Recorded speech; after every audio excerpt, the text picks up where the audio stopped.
Hello, Nick Hodges here with this week's Partner Spotlight. This week we'll be talking about interception and aspect-oriented programming, otherwise known as managing cross-cutting concerns. My contact information is here at the bottom.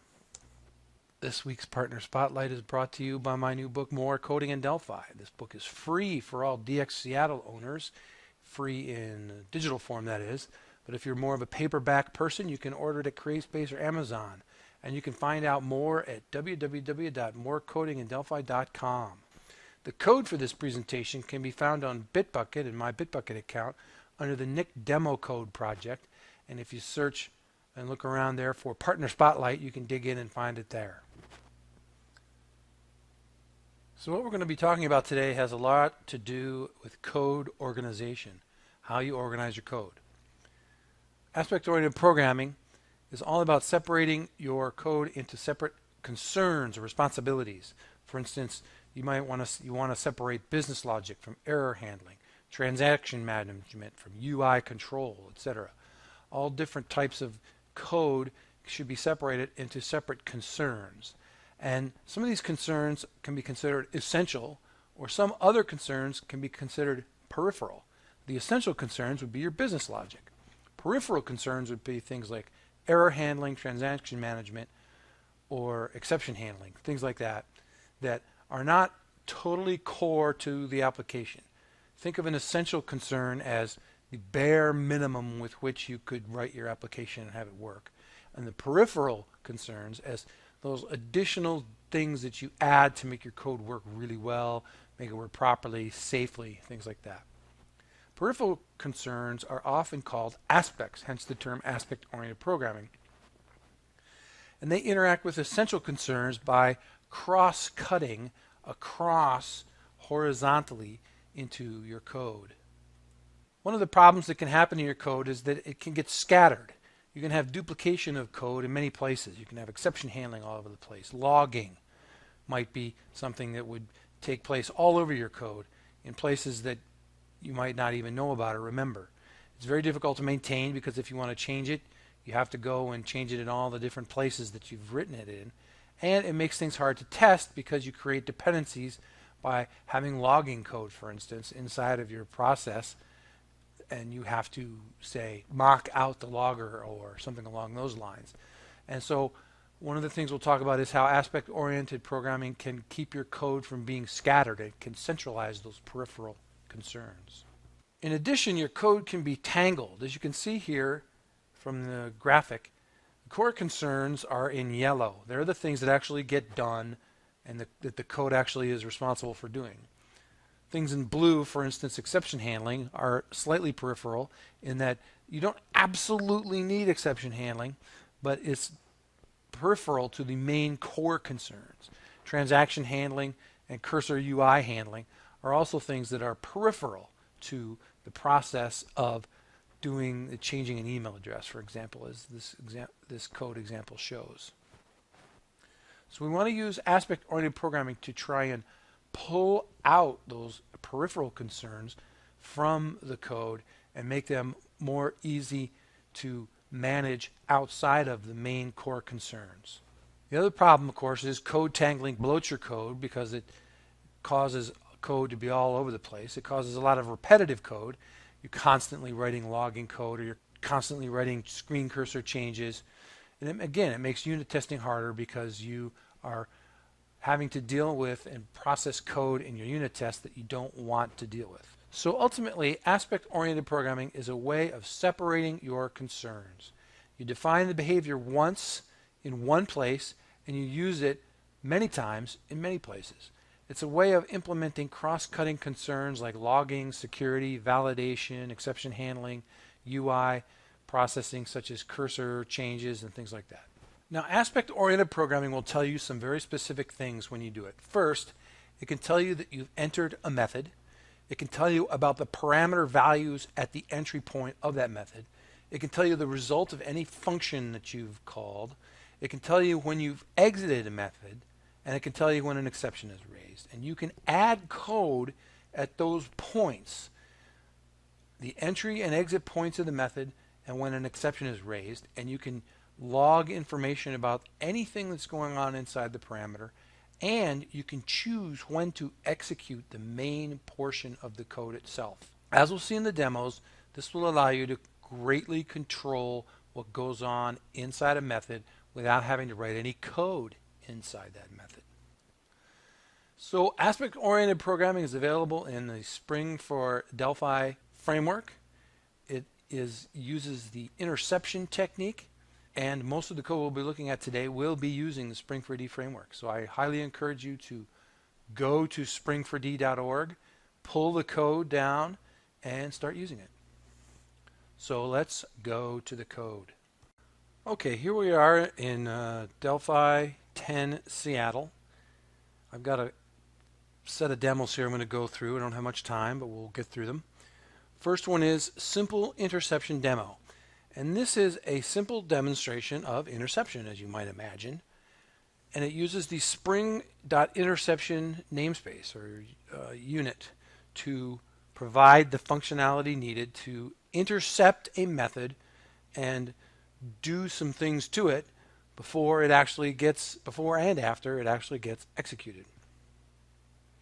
The first thing you'll notice is a small class called tInterceptor, which descends from tInterfaced object and implements the interceptor interface. Now you can see the interceptor interface. It's just a single method called intercept, which takes as a single parameter invocation of type invocation. And we'll look at invocation real quickly, and you can see it right up here.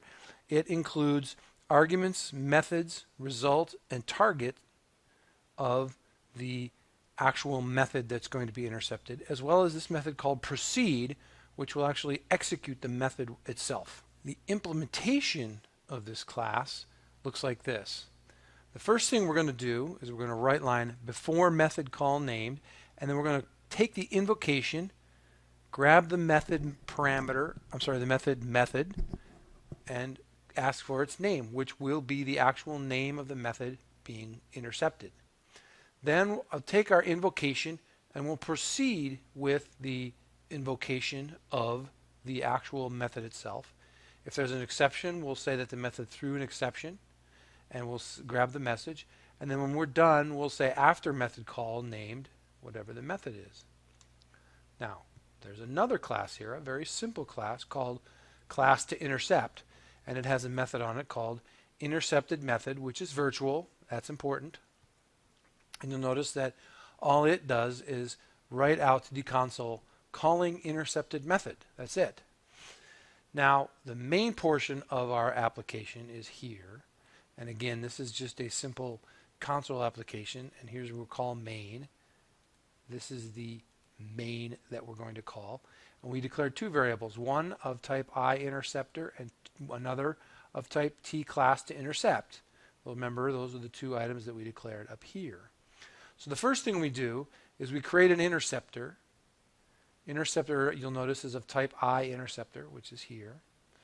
And we create a tInterceptor class called tInterceptor create. We then call the intercepted class, which again is of type tClass to intercept. And we call this thing called a proxy generator that creates a class proxy of type tClass to intercept. And we pass it the interceptor that we created here. Then we simply call intercepted class intercept method. And basically what we're doing here is a very broad use of the adapter pattern. We're wrapping up this class inside of a proxy of type IInterceptor, enabling us to grab a hold of this class here and its methods, call those methods, and have the interceptor intercept it and run it. And you'll see when we run this application, it has intercepted the call to intercepted method. It grabs a hold of it, writes out the text here, including the name intercepted method, which is the name of the method. It actually proceeds with the invocation of the method itself, which is this code here, and then it calls the after method. Remember I said you can intercept a method and call things before it and after it and determine when the method itself should proceed? Well, that's what this demo does. Okay, in this next demo, we're going to use that fact that you can grab a hold of a method and do things before and after the method is actually invoked. And we're going to use a little security to change salaries. And by that I mean, if you don't, you can only call the change salary method and actually invoke it if you are someone who knows the correct password. So here we have an interface called iSalaryChanger, which descends from enhances iInvocable, and it just has a single procedure, change salary with a new salary that you pass in. And we have a tSalaryChanger class that implements it, and all it says is you change the salary to the new salary. Nothing going on here except demo code. But the real adventure here is tSalaryChanger Interceptor, which again implements iInterceptor and has the single procedure of iInterceptor on it. So tSalaryChanger just says you change the salary, but the interceptor is going to just write some ordinary code here. It's going to say, hey, if the name of the method we're intercepting is change salary, if it's the same thing, then write out to the console, please enter the password to change the salary. And it's going to read in the password. If the password is MCID for more coding in Delphi, then we proceed. If it's not, then we say, sorry, you're not authorized to change salaries. Now we can run this real quickly, excuse me.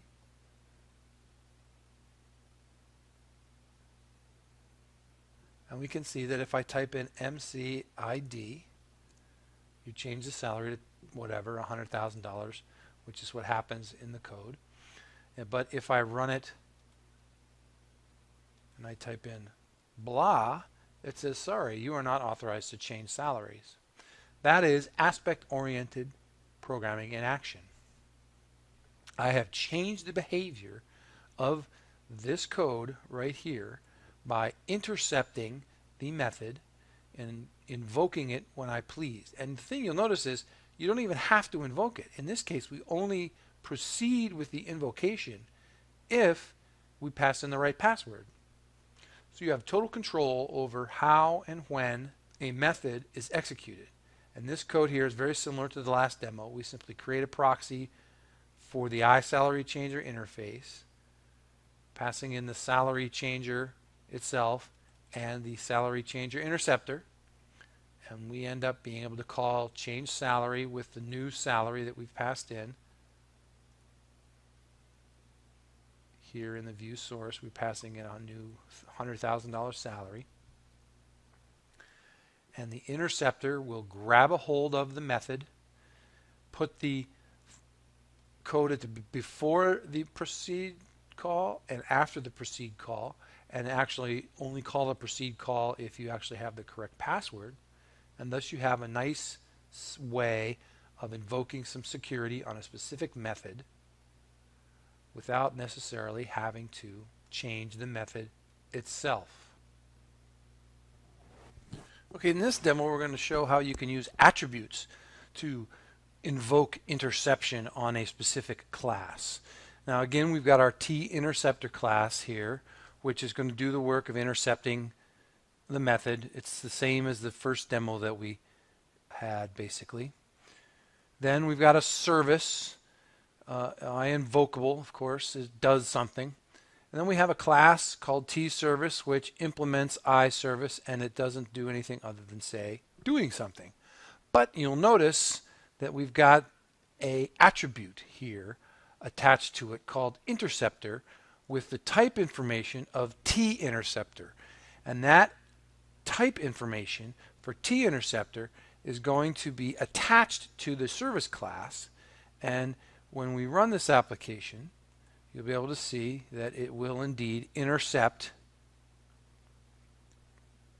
that method, and call and invoke the before method and after method code that is included in the tInterceptor class. Now, a couple things to note. First of all, there's 4 different ways you can actually call that attribute. One by the type info of the class itself, one by the type info of the interceptor interface, one by name, which you register class by name, or the interface by name. And here's where the registration code takes place. Now, by the way, the reason that these are commented out is you can only have one invoked at any particular time.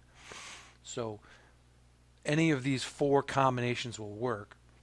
But the thing to note here is we're using the infamous, or famous I should say, container from the Spring for Delphi framework. The container and the container common units are used here, and we are registering the tInterception type as implementing the tInterceptor. And that's a perfectly acceptable way of doing it. We also are registering the tService as being intercepted by the type information for tType interceptor. And you'll notice that that code here is exactly the same as the code we pass to the interceptor attribute here. And you'll notice that you can implement and register the type by the interface, by name of the class, or by name of the interface. Any of those will work. We build a container, we create a service, iService instance, by just asking the container to resolve iInstance. And remember, we've said that tService is intercepted by this information. So tService related to implemented by iService will then be wrapped up as an adapter, if you will. And when we call do something, we get the intercepted version of do something, which is actually invoked by this proceed call, and we get the before and after method call information. So I'll run it again, and you can see that in action. Okay, in our final demo today, we're going to take a look again at the salary changer demo. But this time we're going to use an attribute to invoke the salary changer code around the change salary method so that we can allow only authorized personnel to change the salary. And here we go. First thing we're going to do is we'll look at the main program, the main procedure, which is called by the DPR file of our console application. And we have two variables. One is a iSalary changer and the other is our container. We create an instance of the container. We register our things with the container, if you will. And in this case, we're registering the interceptor by name, and we're registering the tSalary changer, and we build the container. We then grab a hold of an instance of the iSalary changer using the container to resolve the iSalary changer interface, which has been intercepted by, if you recall, or registered against, the iInterceptor. And then we call on that wrapped up salary changer the change salary method, which is right here. This should look familiar to you. And it invokes, if you get the right password, the change salary method of the tSalary changer class method, So when we run this, we see that if I type in the correct password, MCID, you can successfully change the salary. But if I don't type in the right password, you say, sorry, you're not authorized to change salaries. What this allows you to do is to take the notion of authorizing or authenticating someone and putting it into separate code that you could use anywhere by simply placing the interceptor on top of that class. So if you have a number of different methods or classes that require authorization, you can use this attribute instead of tangling your code into the actual change salary method itself. You also only have to write this code once and use it in many places, and thus you can easily test this code since it's isolated itself away from the place where it's used, and it doesn't clog up or tangle itself with the change salary method that you actually want to call. And that's a perfect example of aspect-oriented programming using a cross-cutting concern to inject itself into a method for the benefit of clean, testable, maintainable code. Okay, now it's time to take questions. Okay, David, I hear. Let me bring Nick in.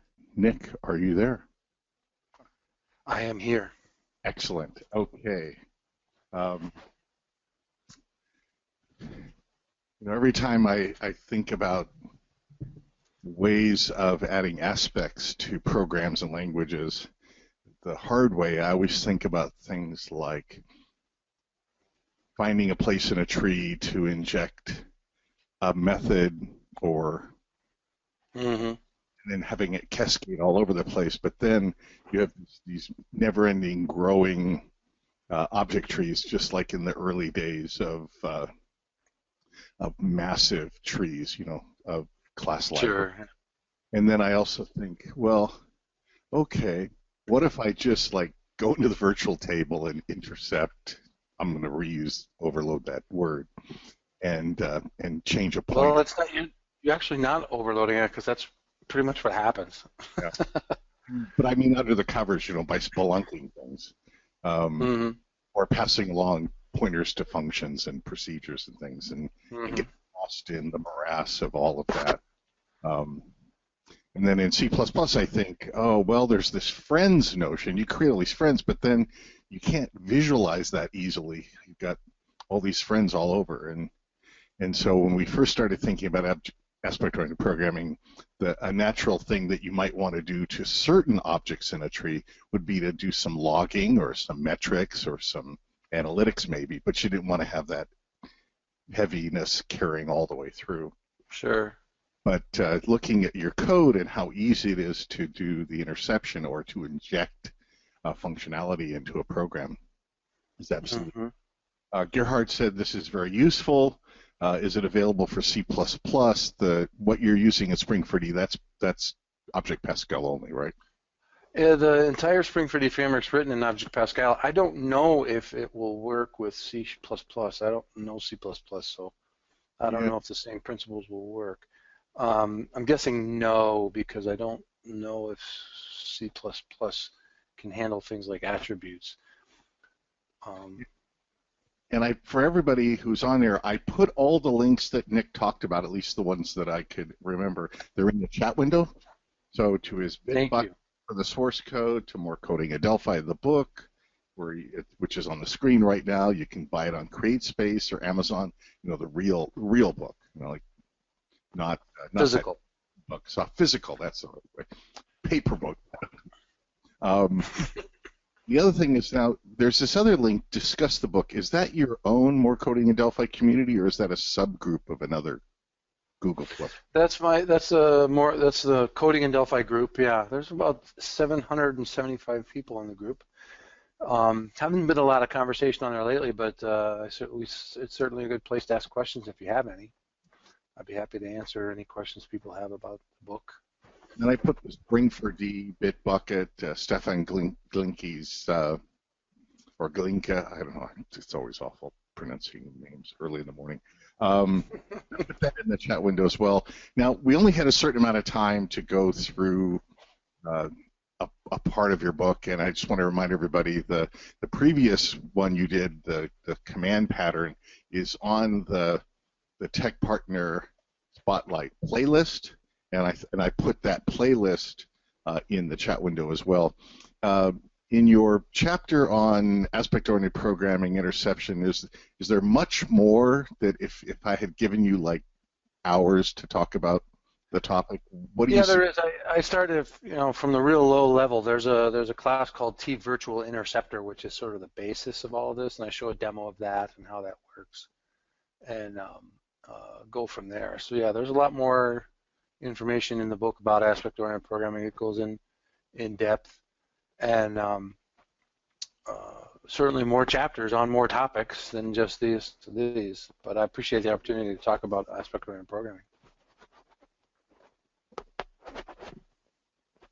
And I know there are, to getting back to the C++ thing, there are other frameworks out there. What I'll do is I'll do a blog post when I put the replay up, which is what I do for each of the partner spotlights. So if you go to my Sip from the Fire Hose blog on the community site, I always put links and other information about each of the spotlights when I put the replay up on YouTube. And so I'll try to put a few other links that relate to C++ and aspect-oriented programming as well. Maybe we'll do something with another MVP and presenter in a skill sprint in the future, or a spotlight. But sounds good.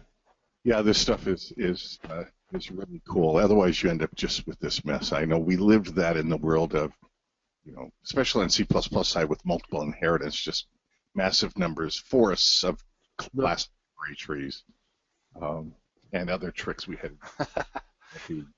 Much simpler. Well, yeah, the whole idea is to try and separate things out, as always. Over the last 4 or 5 years, I must have said, separate your concerns. I must have said that 1,000,000 times. So. Yep.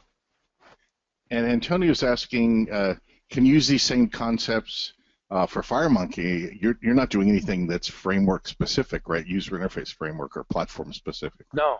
Oh, no, absolutely. Doesn't matter whether you're doing a VCL app or a FireMonkey app. This is all library code. So it doesn't matter what framework you're using. Yeah, I think this is great. Both the coding in Delphi book and the more coding in Delphi book, you make a point every time when you're talking about technologies, whether it's skill sprints or code rage sessions, that this is about coding. It's not about VCL framework or Windows or Firefox, OS 10, iOS, Android, or whatever. All these concepts you can use in all of your code. With some rare exceptions, there's a chapter on component writing, VCL component writing, and more coding in Delphi, but otherwise all the code in both books is useful no matter what framework you're using. Yeah. Let's see, let's see, Christian's asking, do you have more examples of some cross-cutting concerns, i.e. in what other circumstances could we use this? I should write some more examples, yeah. But you could use it for logging, for instance. I should write a simple logging example because that's really a very useful one. Authentication is the example I used in the presentation. You could, just set, for instance, for authentication, obviously I had a very simple authentication method. I hard-coded the password into the method, but if you wanted to, there's certainly no reason why you couldn't, say, build an attribute that took the password as a parameter and then pass that parameter into the aspect and then have the aspect check that value, and then you could just put a attribute wherever you wanted to make sure that somebody had the right password to be able to do a given method. And that would work great. Validation is another way. If you want to make sure that people are entering in data in the proper form, you can check the data after they enter it, that kind of thing. There's any number of ways that you could use it. Certainly there's aspect libraries in other languages that you could look at to see how they're used as well. Yeah, and there are plenty of other examples. Logging was a classic one, security is another one, transaction monitoring is another one, exceptions, performance monitoring, analytics. There's absolutely, yeah.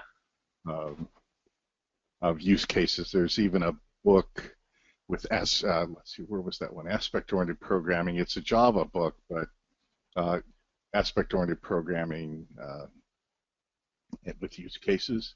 But let me sure. Let's see.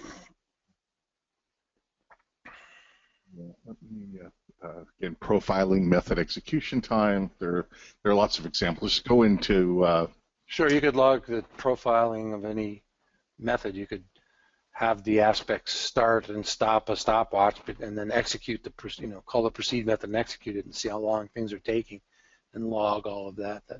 That's another great example. if you just go into Google search and put like AOP use space cases, Yeah, there you go. you list, including a nice PDF. Let me copy this one and paste it in the chat window.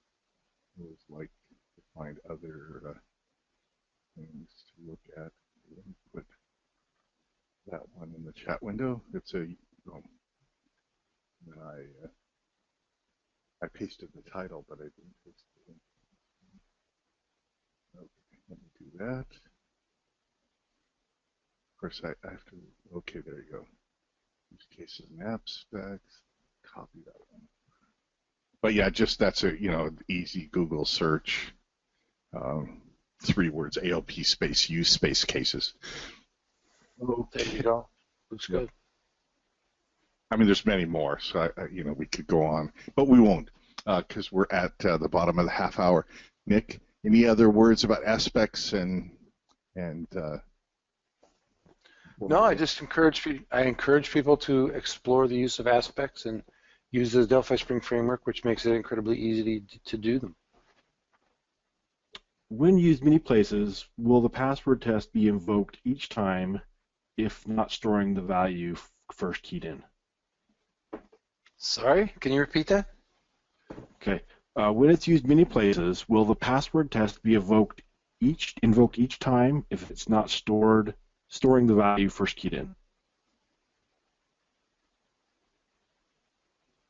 Yes. I mean, you can control. My example is obviously very simple, just for demo purposes. But you could create a very complex database-driven, or write a very what you'd normally expect database-driven password system, and then call that instead, as opposed to the very simple thing that I do. And it would be invoked at each time a method was called with that attribute attached to it. Okay. If anybody else has any other questions, go ahead and put them in the question panel in the GoToWebinar software. Yeah, there was one comment about how to get the AOP code. I put another link in. There's the top level of Nick's source code Bitbucket, but then if you navigate down to Nick demo code, and then if you navigate down to AOP, and then if you navigate down to code, you'll see the project. Yeah, it should be there. And all the different samples. Maybe the comment was, no, there's the download one. Maybe if you download, you get everything. I'm not a Bitbucket expert, Nick. Sorry. No, you should be able to download. Well, actually, I don't know. You might have to download all of my demo code, and that's not a horrible. Well, is it a Subversion repository? No, it's HG. It's Mercurial. Oh, it's Mercurial. Subversion is just so 2001 there, Jim. I know, but what advantage that, at least I know Subversion versus Git, the advantage of Subversion is that Subversion you can download just a single directory, whereas Git you have to get the entire repository because it is changed, because of the way the change management done is by patching the whole thing. Sure. And so yeah. you can get just part of it. Yeah, but grab so all. I believe code the same way. Nick's code is great. Grab it all.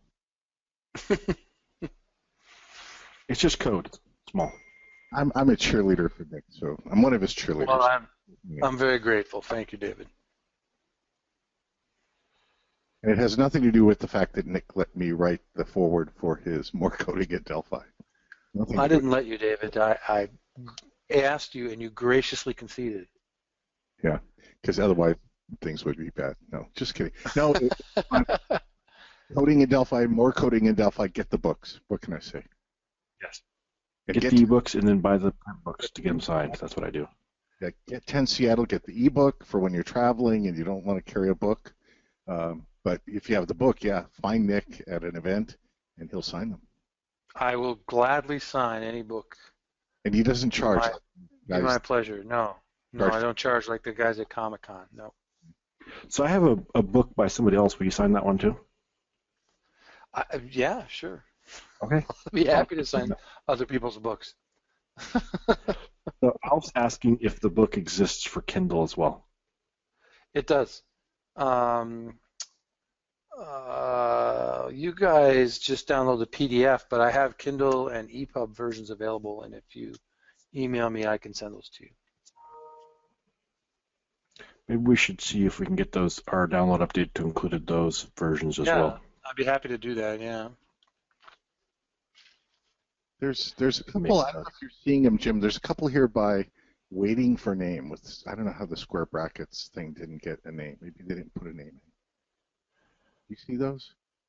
Yes, there's some comments here that says it just does a lot with code deduplication and testability to improve it, yes. That's absolutely true. AOP is one of the purposes of it is to stop scattering your code all over the place, yeah.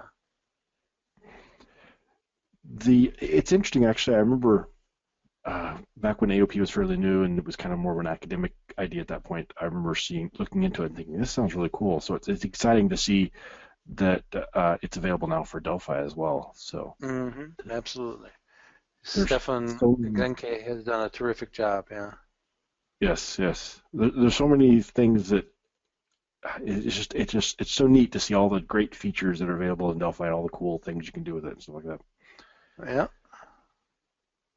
And I put this Spring for D link in the chat window as well. So everybody, those links are all in there. Yeah, it's Spring for D is just spring4d.org,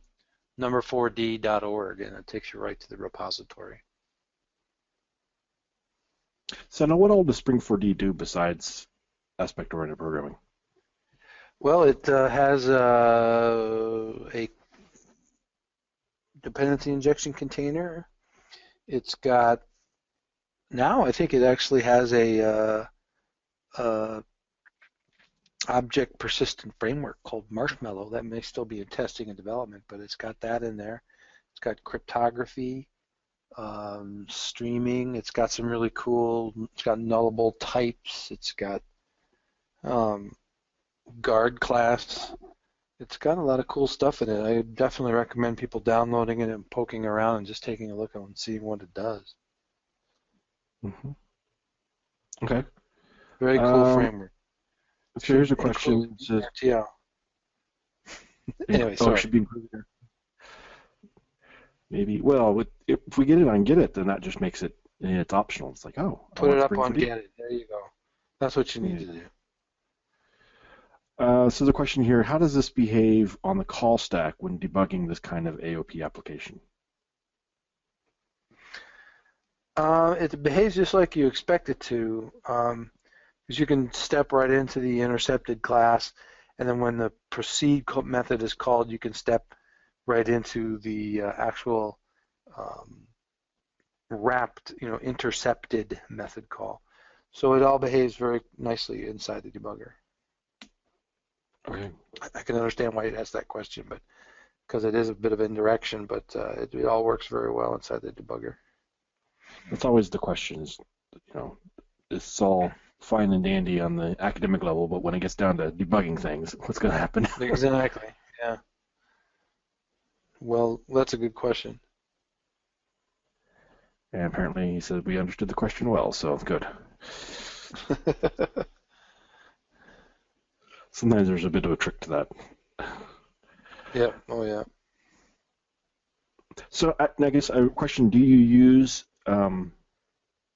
aspect-oriented programming in your day-to-day programming, or is this something that's more something you're looking into, or how does this apply for you personally? Well, here at Gateway Ticketing, we haven't integrated it in yet, but I'm looking for ways to make it so. We have an extensive logging system that we could easily adapt to use aspect-oriented programming, so I'm going to look into doing that when I'm not working on customer issues. Yeah. Which is never. Yep. I understand how that goes. It's one of those things that I know there's been lots of technologies that I've been excited about that I do in my own projects, but then when it comes to, being part of a bigger, larger team, you have to, there's big decisions to be made about integrating new libraries in and making Yeah, oh yeah, changes. absolutely. Absolutely. Yeah. It's actually, I did a session about class helpers long ago when they first came out on Code Rage, and so I asked if I used them. I'm like, well, not for my main job because that's, kind of a big architectural change question. But actually, shortly after that, we started using them. So. There you go. Yeah. It's better than fiddling around with the VMT pointers. That's true. Yeah, that's what it actually at some very low level it does that, David. There's a class called it's in the demos. It's in my demos class, but I didn't have time to do it during the this shorter demonstration for Partner Spotlight. But there's a class called the T virtual method interceptor, which basically hacks. I shouldn't say hacks. It intercepts the virtual method table, and that's how it does its work. And that's all at the root of the interceptor class of the Spring Framework, is the T virtual method interceptor. That's the heart of it. So it is tweaking the virtual method tables, the VMTs. Well, it's better that it's done through, sort of a reusable way than everybody just having at it themselves, right? Oh, absolutely. Absolutely. You're absolutely right. Yeah. So here's a question. Does AOP suffer from reduced readability because the concerns are separated? Does it make it harder to read what's going on with the code? Well, I guess that depends on your view of things. It certainly makes the code easier to maintain, which is what you want. So whether that's easier to read or harder to read, I guess it depends on your perspective. It definitely separates the concerns out, but as long as you understand your system as a whole, then I think it should be very readable. And certainly separated code is more readable, to me anyway, than tangled code is. So, with like Delphi's event handlers, there's been a few times I've been working on code I didn't realize there was an event handler being called when something happened, and so I'm like, why is this happening? Because I didn't know this event handler was calling out some of the code, and so this is again, that's the same thing as AOP. You don't understand that this method also has AOP injecting logging in here, then you may not understand what's going on. But once you understand that it's not always exactly what you see on the screen, that there's other concerns either through event handlers or AOP that are being injected in there. Yep. Al's asking, isn't intercepting the VMT kind of dangerous in cases with some antivirus programs getting tripped? I don't think so. When it's all done properly in code, in the executable, it's not hacking an existing executable, so I don't think it's going to trip any antivirus. It's all done in, within the confines of a known built executable, as opposed to something trying to hack from externally. Yeah, exactly. I think if it was coming in from an external application, modifying the exe or modifying your program's memory from outside of its program's memory, that would be a flag, but it's not modifying memory. It's just reorganizing the way that the executable is built. So. Yep. Happens at compile time, not at runtime. Exactly. All right. Well, I think we've gotten through the questions here. Okay. Yeah. Thanks, Nick. Oh, let's see. Let's hear. My pleasure. Oh, that's saying I demoed aspect-oriented programming tweaking an Unreal Tournament bot.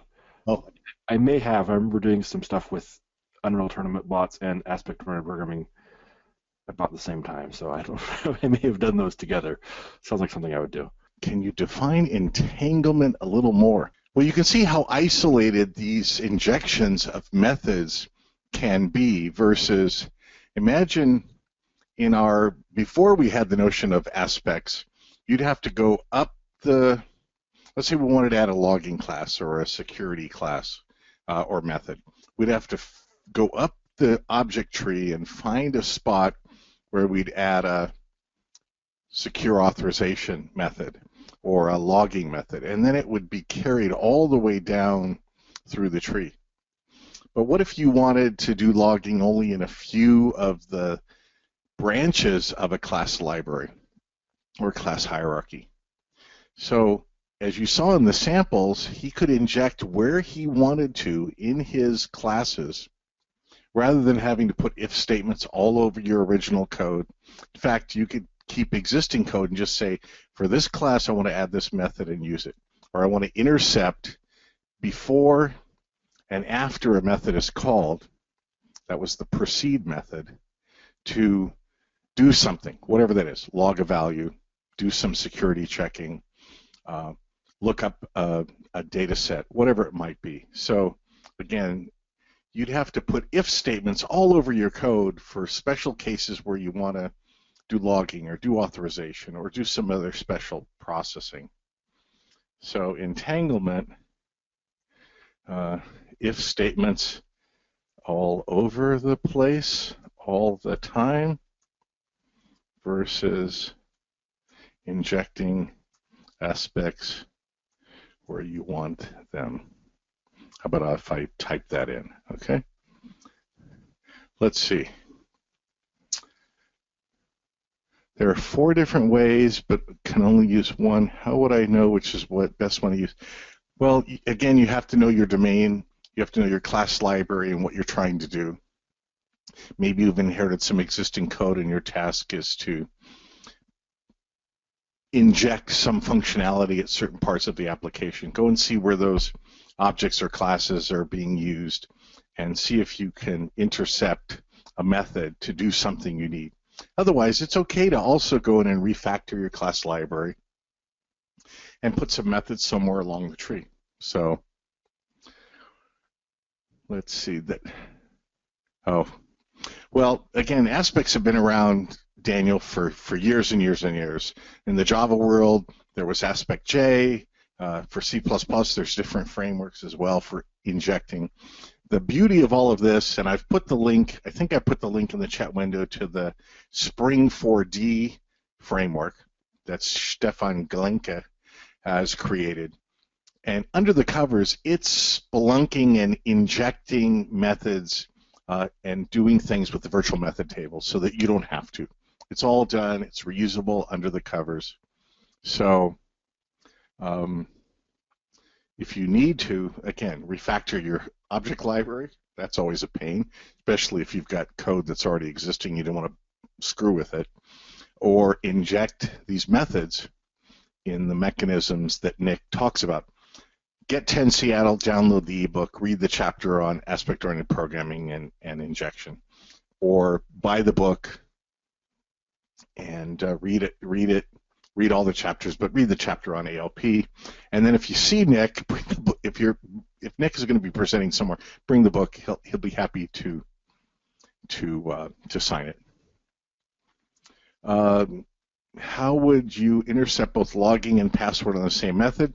Whatever you want your logic to do inside of that interception, you can do. You're not limited to doing only one thing. You can do lots in the interception method. It could call other methods. You can debug it because you can step into these injected methods as part of the cross-cutting concerns or the aspects.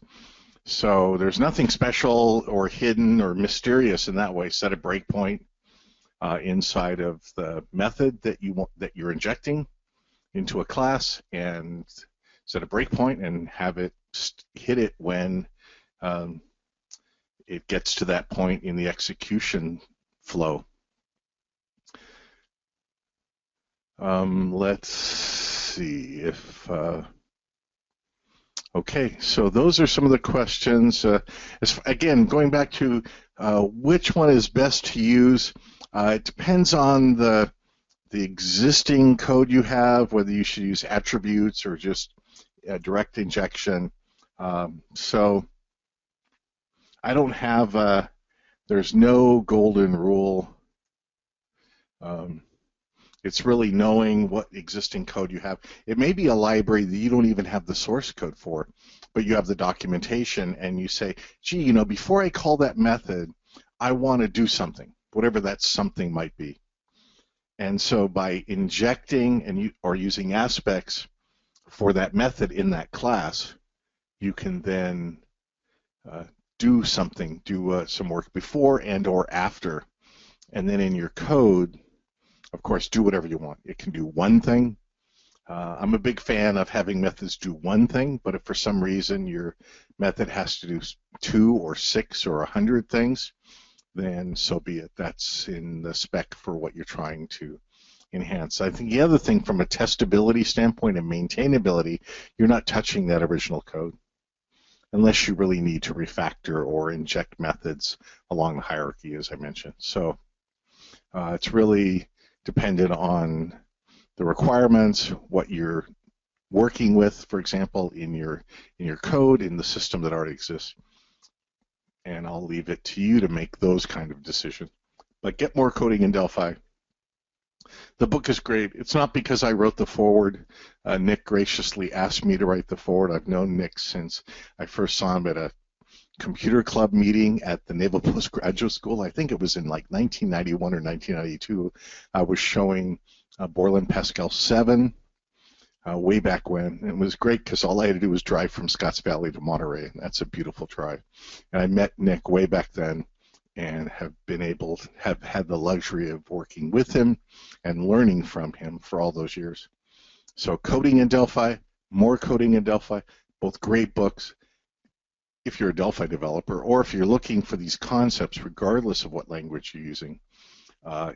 It's very clear writing, very simple examples, and again, all of his examples are on Bitbucket. So I put the link to AOP, but if you bounce up a level on Bitbucket, you'll get to all of the source code for all the different presentations and the books and the work that Nick has been doing. So